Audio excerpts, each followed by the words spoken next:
extraordinary evidence. But these predictors are making extraordinary claims with the flimsiest of flimsy evidence. Basically none at all. For now, Japan holds its breath. Is this the day fiction becomes fate, or just another chapter in the country's long history of seismic survival? In the deep blue silence of the world's oceans, a rather strange phenomenon is surfacing, not of danger, but of generosity. Orcas, apex predators, feared hunters, are now offering something entirely unexpected: gifts for human beings. And scientists are baffled. The world is watching. Take a look.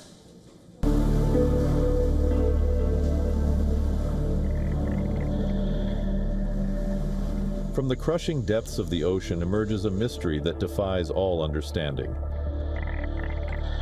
Orcas, the undisputed apex predators of the seas, revered and feared for their raw power and cunning hunting strategies, are now engaging in bizarre and unprecedented acts of what can only be described as kindness. Across the globe, these magnificent, enigmatic creatures are approaching humans, not with aggression, but with offerings held carefully in their powerful jaws, leaving scientists utterly baffled and rewriting the narrative of our interactions with the wild. Often mislabeled killer whales due to ancient sailors witnessing their formidable hunting of larger cetaceans, orcas are, in fact, the largest members of the dolphin family. They are renowned for their highly complex social structures, sophisticated communication, and terrifyingly effective cooperative hunting techniques, from creating waves to wash seals off ice floes to herding fish into bait balls. Scientists are now wrestling with the profound implications of these gifts presents. Is it a form of play, an exploratory behavior, or perhaps a complex attempt at interspecies communication? Researchers suggest it might be akin to how orcas share food within their pods, an activity that builds relationships. Orcas are, in fact, the largest members of the dolphin family. This raises tantalizing questions about their perception of humans. Do they recognize our sentience? Are they trying to establish a connection, or even, as some speculate, manipulate us for reasons yet unknown?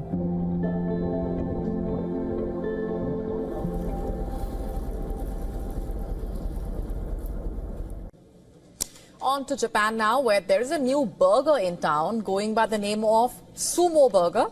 It's bigger, fattier, juicier, and packs in more than what you can possibly imagine.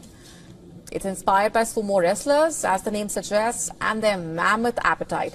The burger is also reportedly crafted to pay a fitting tribute to the popular art of sumo wrestling itself, weighing nearly a pound and a half and packed with over 1,800 calories.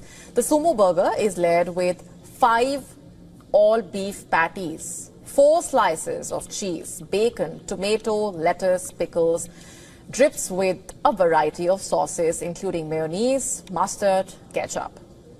A word of caution here in case this is mouth-watering for you. You might just have to wrestle with slicing the burger into half, quite literally. The heavyweight burger, which goes on sale next week itself, has quite naturally led to a lot of excitement. But here's some food for thought.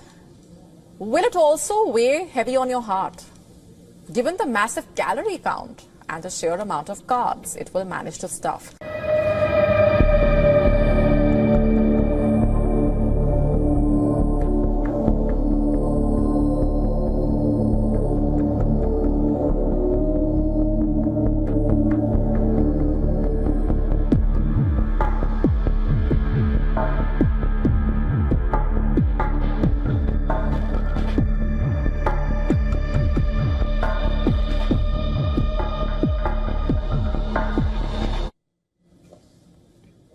Shifting focus now to Himachal Pradesh in India. Heavy rainfall there continuing to ravage the state. Almost 70 people have lost their lives. Close to 40 reportedly remain missing since the rainfall started. The scale of damage and destruction is massive, leading to losses of 700 crore rupees reportedly so far. The situation is only growing worse with each passing day. The Bias River in Mandi is swelling and overflowing much above normal levels due to intense overnight rainfall and submerging roads, houses, buildings. People are stuck in their homes as water from the river is seen flooding their basement, rising beyond that in certain cases. Just have a look at these visuals. This is the scale of devastation right at the very onset of the monsoon, which is due to last for at least 2 more months, by the way.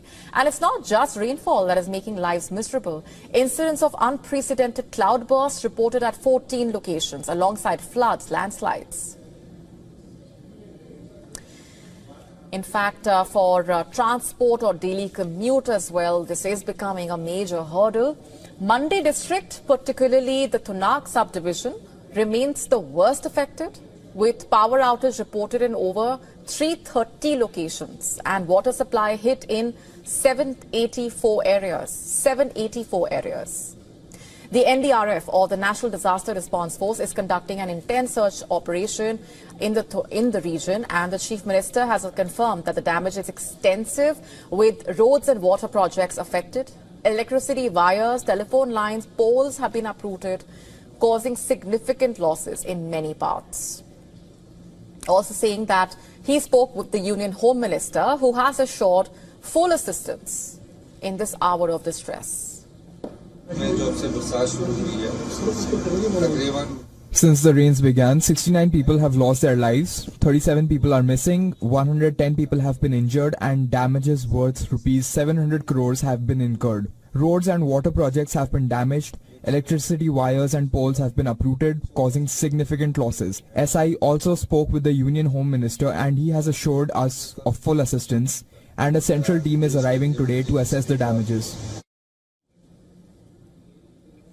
And the Chief Minister also pledged to provide 5,000 rupees to the disaster-affected families for renting accommodation. Not just that, over 90 students and teachers stranded at the Horticulture College in Tunag have also been safely evacuated. And this also sparked a political slugfest of sorts, with the Chief Minister urging the leader of opposition not to make the issue political. Many lives at stake and many more yet to be rehabilitated to safer areas after all. However, this is not the first time that the state is bearing the brunt of heavy monsoon and flood fury. In fact, year after year, it continues to bear the brunt of adverse weather conditions, wreaking havoc and causing extreme devastation. Well, a prophecy that sparked panic, a clock that counted down to disaster, and then, well, nothing. As Japan braced for a massive quake predicted by a manga artist on 5th of July, the country woke to stillness, not shaking. But while the viral prediction turned out to be false, it's reigniting a very real conversation about fear, facts, and how prepared Japan really is for the next big one. Here's our full report on that story. People held their breath. As the hour passed, the sun rose, Japan awoke not to tremors but to silence. Relief swept the nation, but experts warn the threat isn't over. The earth did not crack open. The sea did not rise at 4:18 a.m. on July 5th as predicted.